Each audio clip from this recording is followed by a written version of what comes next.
Good day to all electricians. This is Engineer Simeon Palenzuela and welcome back to my channel. Our topic for today is power factor and also the effects of low power factor. And the other topic is how many fluorescent can we connect to a 20 ampere circuit breaker or 15 ampere circuit breaker.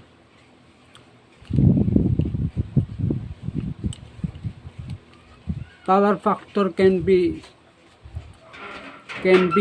explained by means of this right triangle. This right triangle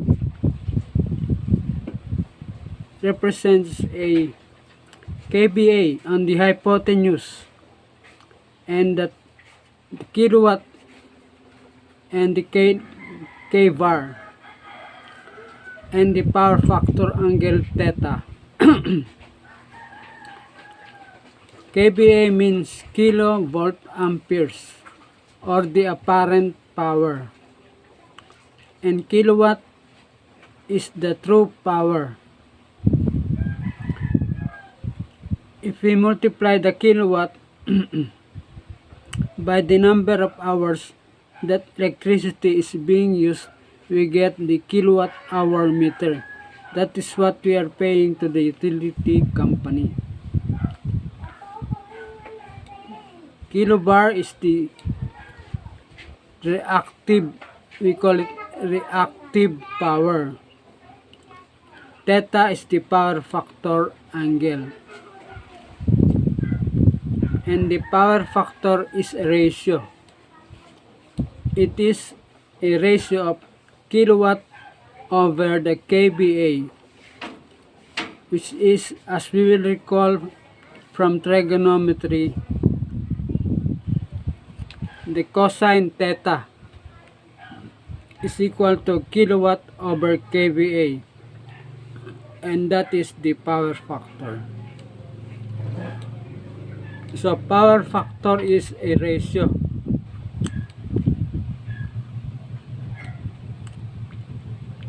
Power factor is equal to kilowatt divided by kVA, which is cosine theta.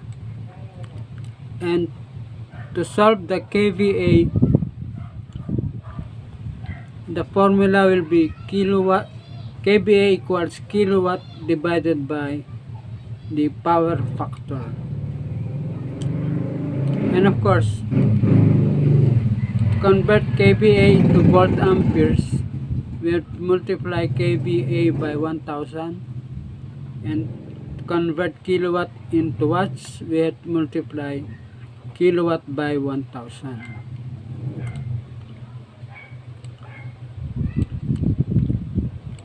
The value of the power factor is from -1 to +1. When we say low power factor, that is below 0.95 or 95%, below 95%, and above 95%, we call it high power factor, 0.95 and higher. The power factor of resistor load is equal to 1. That means kVA is kilowatt when the load is resistor type. We can also consider it power factor of the water heaters. That is also a resistor. The power factor is 1. Also for an incandescent bulbs, the power factor is 1.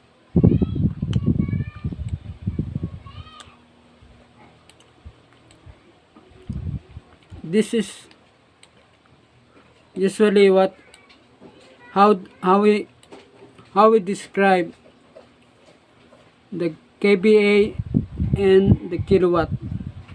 This is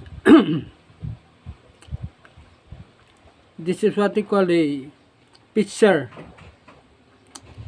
full of beer, Red Horse beer. Red Horse beer.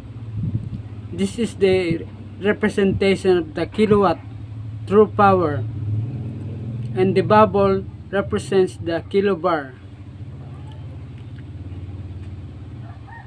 And the Red Horse beer plus the bubbles is equal to kVA. That is the usual representation in order to understand kilowatt, kVA, and kilobar.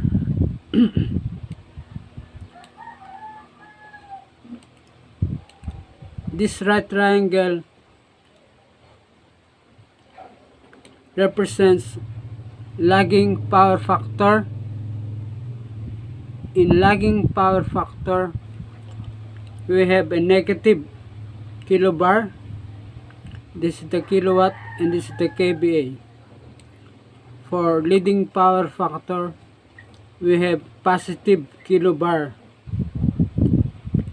kilowatt, and this is the kVA. Capacitors are rated in vars or kilovar. That means capacitors can be used on power distribution line to correct the power factor of the load.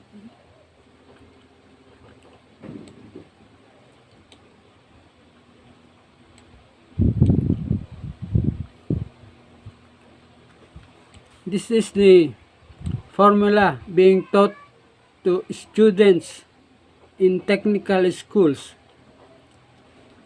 They're saying that to get the current, we have to divide the watts by the voltage. W is equal to the watts, and V is equal to the voltage, and I is the current. This formula is not always correct. The formula of current is equal to watts divided by the voltage is not applicable if the load is fluorescent fixtures with ballast or transformer for lighting fixtures. Lighting fixtures with transformer is not purely resistive. That's why we cannot use this formula. This formula, watts divided by voltage is equal to current, is not applicable if the power factor is not equal to 1. It is only applicable if the load is resistor like water heater and also incandescent bulbs.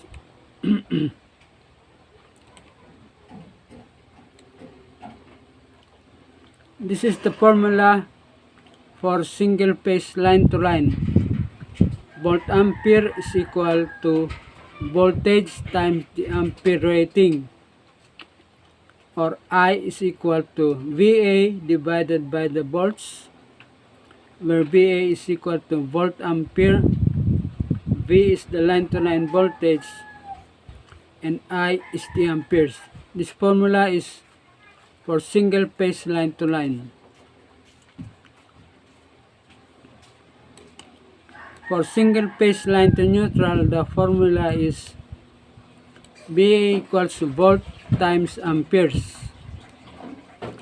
and I is equal to VA divided by the volts, where VA is the volt ampere and V is equal to line to neutral voltage, and I is the amperes.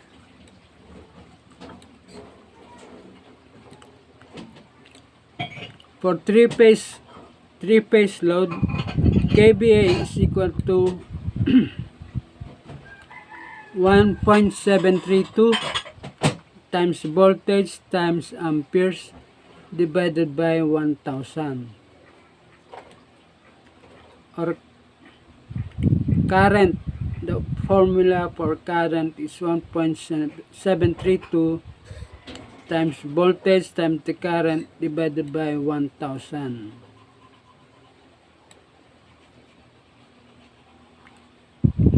Now this should be kVA. kVA is equal to 1.732 times voltage times amperes divided by 1000.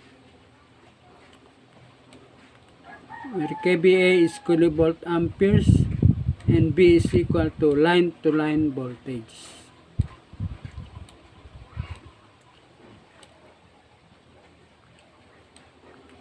Now we have here in the Philippine Electrical Code the branch circuit loading according to PEC.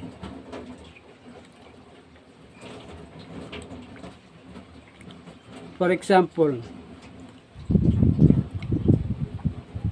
the code says that the loading of the branch circuit should be only 80% of the branch circuit breaker rating.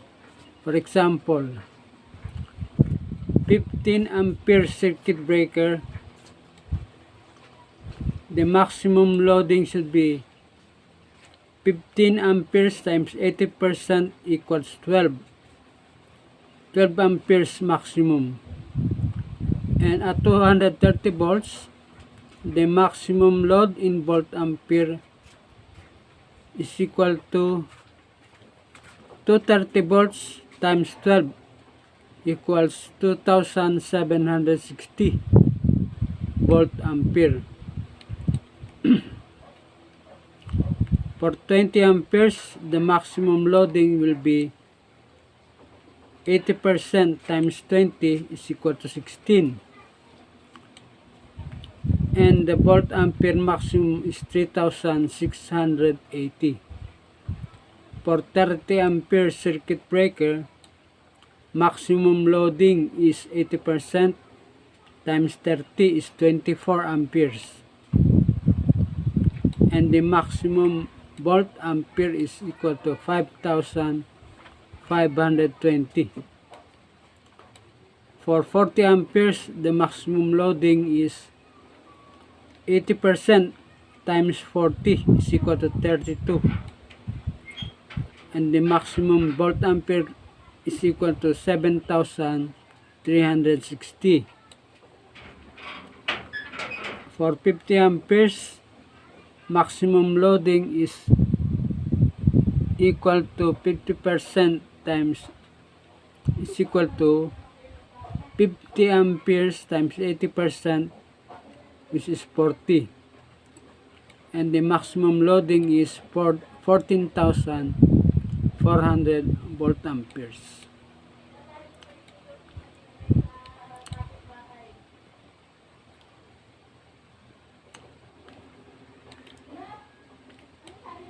Now for 40 watt fluorescent fixtures.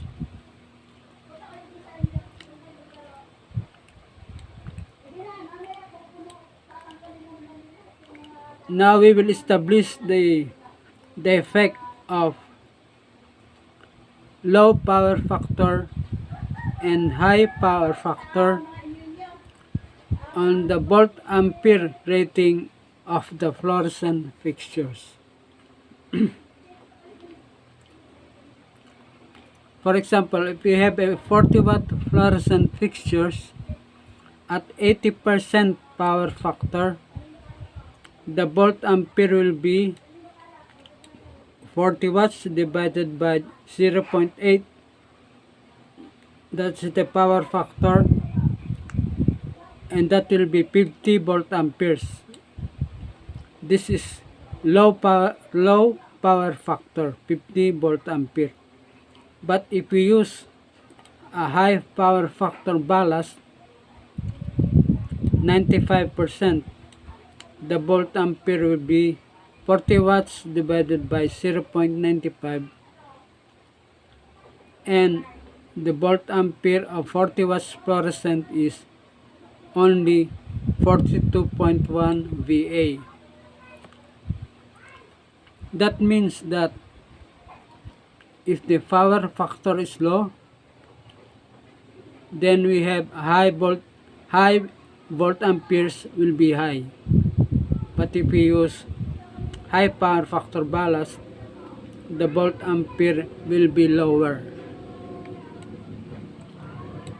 For 20 watts fluorescent fixtures at 80% power factor, we only have 20 divided by 0.8, that will be 25 volt ampere.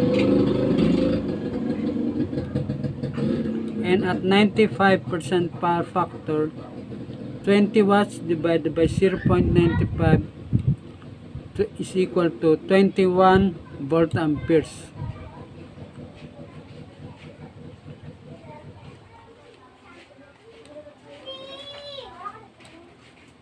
The utility company needs bigger kVA transformer if the power factor is low, and also the utility company needs bigger generator if the power factor is low.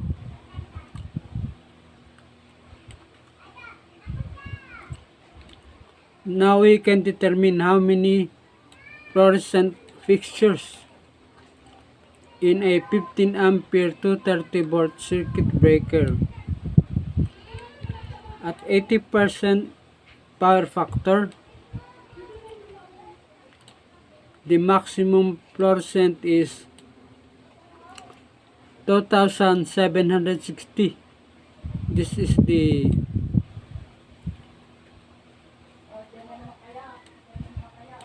maximum volt ampere.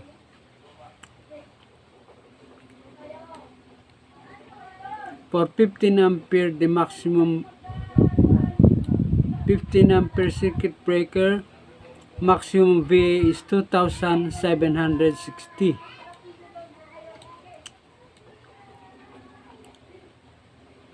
So the maximum fluorescent fixtures that can be connected to a 15 ampere circuit breaker is 2760 VA divided by 50.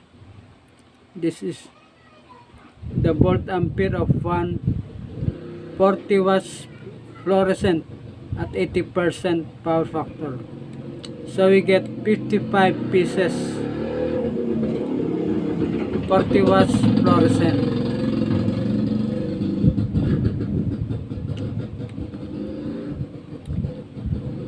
Now for 20 watts fluorescent, the maximum number of fluorescent fixtures for 15 ampere circuit breaker is 2760 divided by 25. So we can load 110 pieces of 20 watt fluorescent if the power factor is 80%.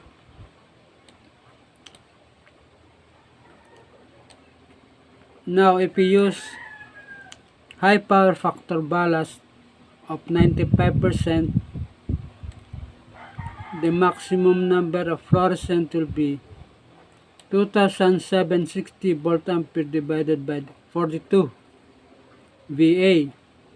This is the volt ampere of 140 watts fluorescent up at 95% power factor. So we get 65 pieces. We can load 65 pieces 40 watts fluorescent if the power factor is 95.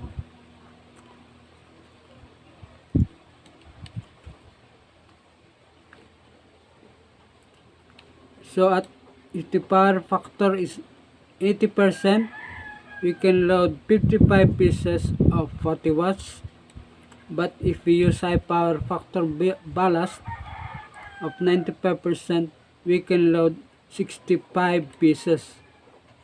So 55 if low power factor ballast and 65 pieces if high power factor ballast. For 20 watts fluorescent at 95%, we can load 2,760 BA divided by 21. So 131 pieces of 20 watts fluorescent. 131. So if we use low power factor ballast, we can load 110 pieces 20 watts. And if we use high power factor, we can load 131 pieces 20 watts fluorescent.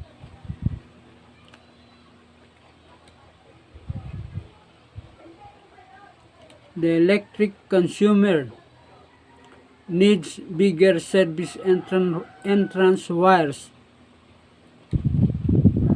if the power factor is low. You can load more lighting fixture in one branch circuit if the power factor is high.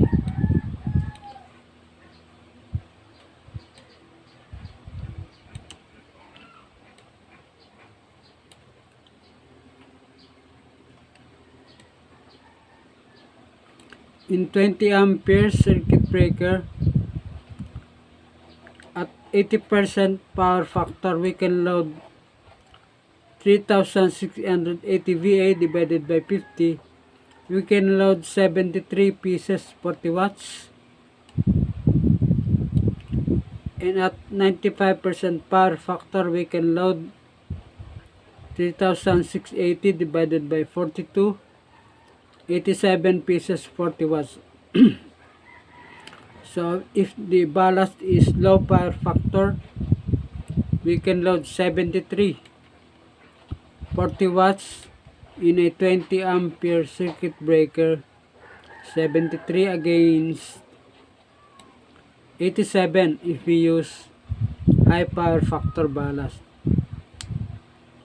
For 20 watts, we can load 147 pieces 20 watts fluorescent if the power factor is 80%, and 175 pieces 20 watts fluorescent if the power factor is 95%.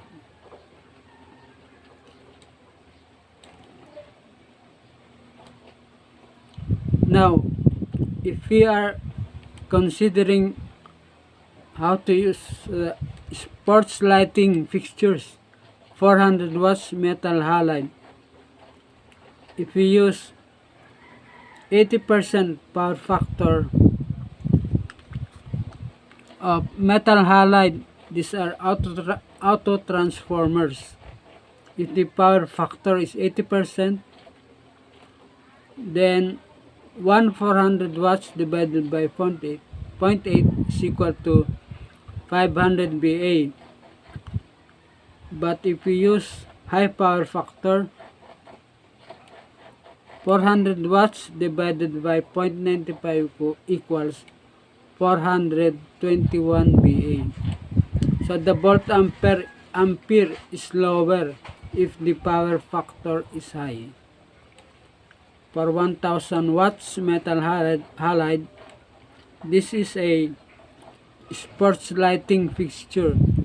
We have 1000 watts divided by 0.8 is equivalent to 1250 VA if the power factor is low for 1000 watts metal halide.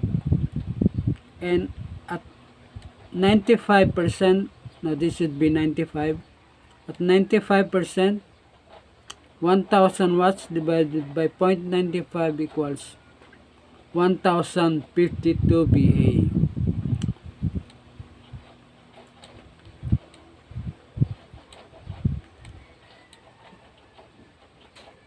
So this is the panel board, single phase 230 volts line to line. We can see here that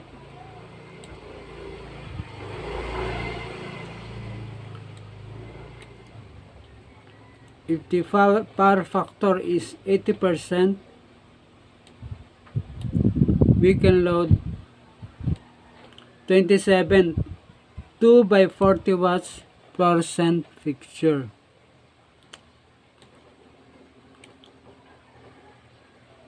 This is for 20 ampere circuit breaker.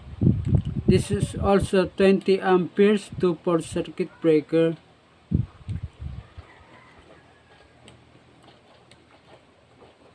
But we are using 95% power factor ballast. We can load 32 2 by 40 watts fluorescent.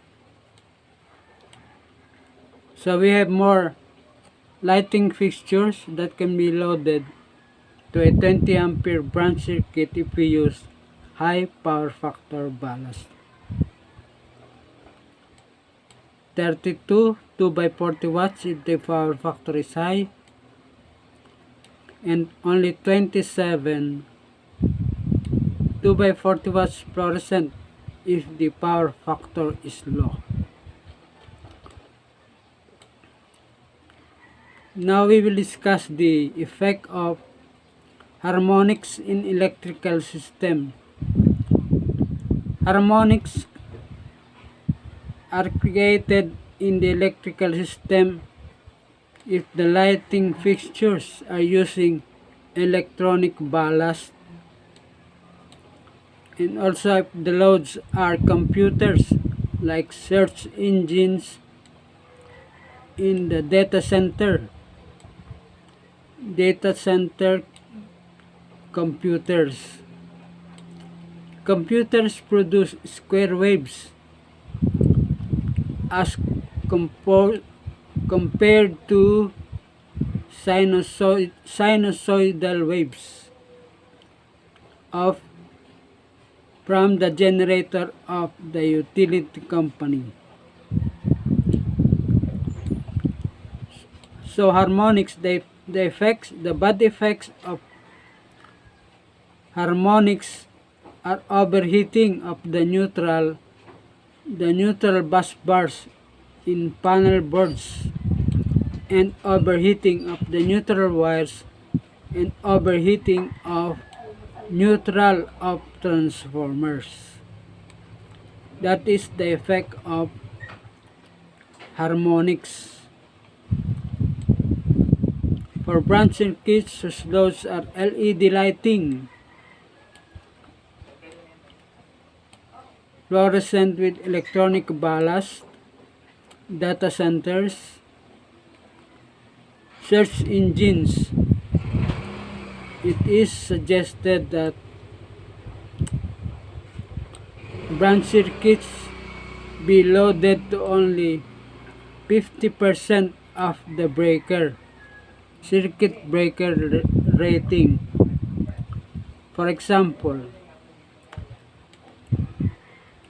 if the branch circuit is 15 amperes,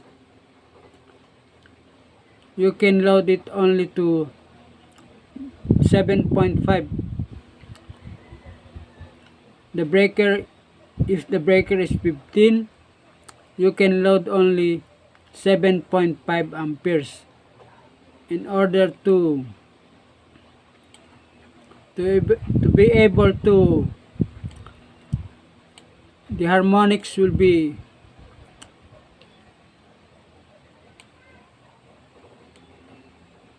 you can counter the harmonics if the load of the breaker is reduced to only 50% of the branch circuit breaker rating. If the circuit breaker is 15, you can load it only to 50% or 7.5 amperes. If the circuit breaker is 20 amperes, you can load it only to 50% or 10 amperes only, or the solution is oversizing of the neutral of transformers and neutral of panel boards, oversizing of the neutral of bus ducts, and etc.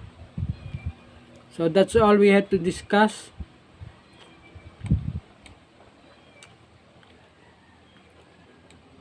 for today. Thank you for watching. Don't forget to like, to share, and to subscribe to my channel. To God be the glory.